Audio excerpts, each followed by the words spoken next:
When inflation takes hold, it doesn't let go unless, can you guess? In today's video, we're going to talk about just that. I want to explain to you why inflation is starting to go up again and why it's unlikely to come back down unless one event takes place, something we've seen before over and over again. You came here for the truth, so let me unveil that for you. Today, I want to start with inflation, CPI, and PPI. What are those things? We got the consumer prices and we got the producer prices.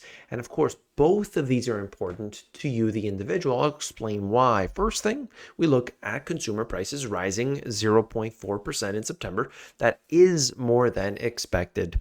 And so we look at these numbers. Those are not obviously realistic compared to what you'll see at the store, but at least in their measurements, they have gone up. What does that mean? The Federal Reserve has to look at this data and say, okay, if inflation has yet to come down, we cannot cut interest rates. The stock market doesn't like that. The pension funds don't like that. All of the companies out there that have to hire people might say, we're going to wait off a little bit. And so we push this further on. It was supposed to already be in cut mode, and we are not there. Absolutely not at all.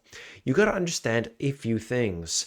It's very obvious that inflation and higher rates have slowed the economy. You look around everywhere. I just went to a restaurant that I go to all the time to have my espresso. I spoke to the man. I said, "What's going on? What's happening in here?" He said, "It's slow." And this is a nice restaurant. This is a very nice place that has a lot of seating and not a lot of it is occupied. And it's been going on for a while. He said a nearby restaurant that is extremely popular. They used to do 800 people a night. Now half of that. So I'm getting this information for you. Now, while it's only a small area, we see that data popping up everywhere. I bring you each and every level from the governments, the white papers, the supranational entities, all the way down on the ground. And maybe I'm not doing an interview with that person, but I take in this information and I bring it to you. If you appreciate that, simply hit that thumbs up button and you will support this channel and make sure that other people know that this is the good one to watch. Here we have it. You can see with Social Security cost of living adjustment will be 3.2% in 2024, well below this year's record-setting increase. So everyone was happy that it was, of course, up. Yes, it's great, but now back to 3.2%.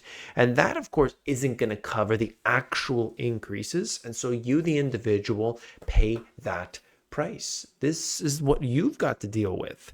All right. The problem is clear that despite higher rates, inflation is still high, but not 3.2%. We know it's higher, right? Here we have mortgage rates near 8%, inventory crisis, home buyers face a tricky market. You've seen that all before, of course. And you look at the key driver of inflation being elevated. The housing is the problem in these elevated inflation numbers. Look around, shelter, when we talk about it, as it relates to mortgages, but also with rent. Overall, though, any expense to do with the home has gone up. So don't just look at it like these couple things. Your energy prices overall, the furniture you have in your house, the services, if you got a repairman to call, that service has gone up. So everything associated with the home to live, you got to live somewhere, has gone up. I spoke to a gentleman who said basically he's got to live, single guy, he's got to live multiple people to the house just to be able to afford his life. And that's just the truth for so many people. In 3 years, that's how fast things can change. Okay, and so that's just one example. But of course, we're seeing it all over the place. When you look at mortgage rates hitting a 23-year high, home prices show few signs of cooling. Yeah, that's right. Despite all of this, still hot. Now you have sales way down, and this goes for all places. You look at pretty much any city, sales are down, inventory's down, interest rates are up, mortgage rates are up. It's sort of the same story. And what changes that? What would actually take this down? Well, what happened the last time? Time and time again, we see a repeated pattern, and it's very clear. We have a moment in time in which the markets are moving up, inflation is moving up, it's getting hot, it's getting heavy, things are getting a little excessive. We better start increasing interest rates. They increase and increase and increase, and suddenly something goes, and there we have it, a recession. And this could take hold in one way. It could be a financial crisis, housing crisis, it could be a stock market bubble, who knows? It could be for any different reason. And the stock market could be only affected by, let's say, 30 or 40%, whereas the housing market could be 50+%, or it could be just something that affects bonds. It could be, it depends. Each scenario is different, but each and every time we have this rise up, the irrational exuberance that Alan Greenspan spoke of. It gets crazy. Nobody wants to believe it, but then suddenly something pops the bubble. And that is what brings inflation down. That's it. That's what brings inflation down, because we know they're not going to bring interest rates up to a level that would actually slow down the inflation rates. We know that. If they were to do 10 plus on the Fed funds rate, oh yeah, that would really start to slow things down. But they're way off from that. They're way off from that. And so we know that it's not going to happen. This is like 2024, 2025. If it were to happen, super slowly, and all the while you're getting burned by inflation. And so what do you expect?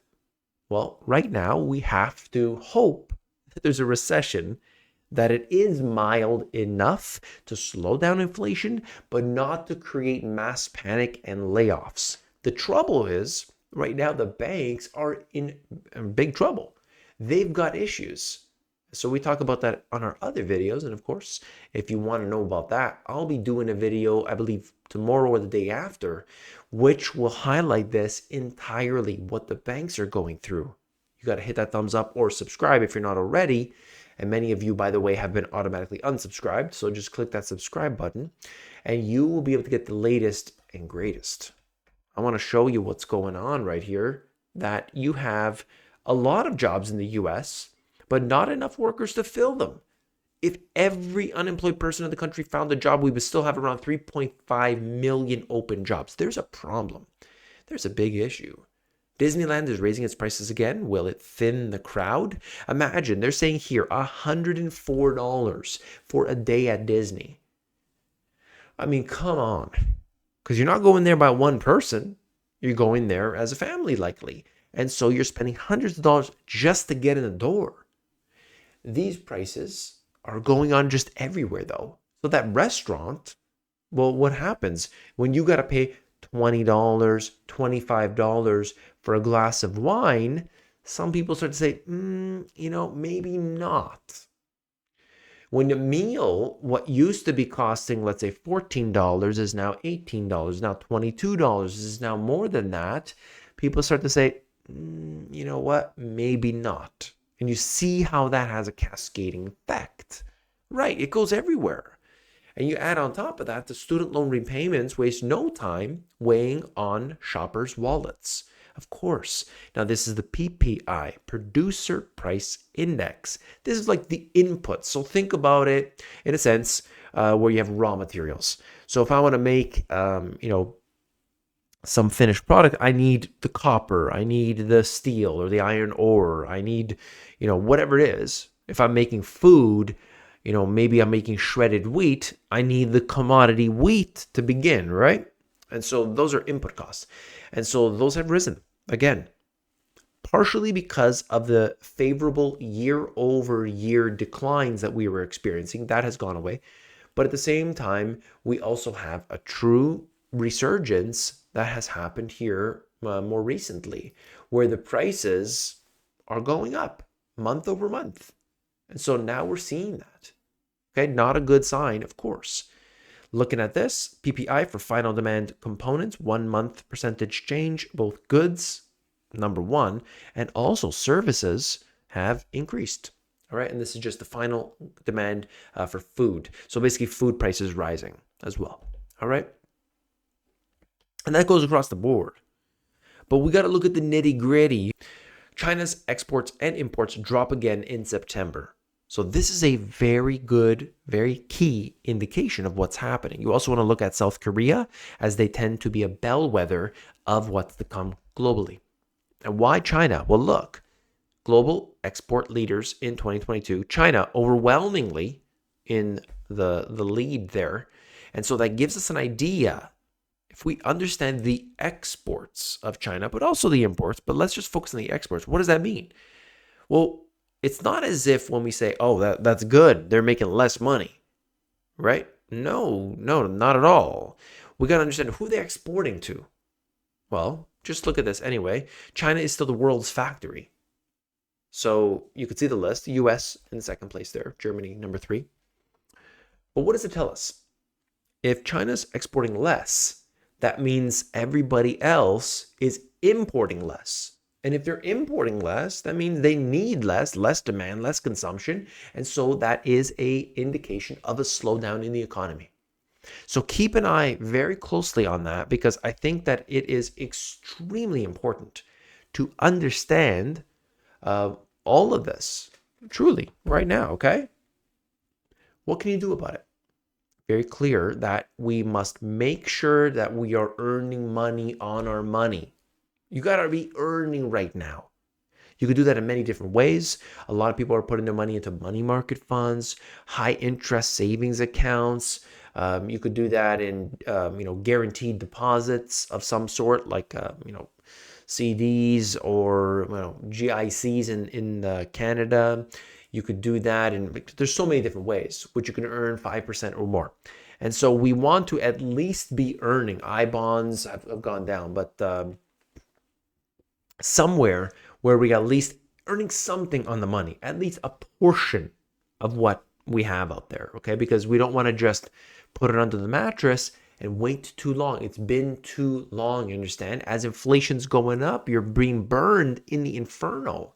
And we don't want that for too long. There could be a point in time where you sit back and you say, you know what, now's not the time. Of course. And we also don't want to put everything out there. But we want to be cautious about just waiting. You wait. That's not a good sign, okay? Get rid of the services that you do not need. Go through. Do you need Disney Plus and Hulu and Peacock and kneecaps and what is hair somethings, and I don't even know the names of them, okay? Okay, I don't have any of those services, but you want to have just what you need. And let's be honest, it's all garbage. And so it depends on what you see value in. But anyway, get rid of the services that you don't need, okay?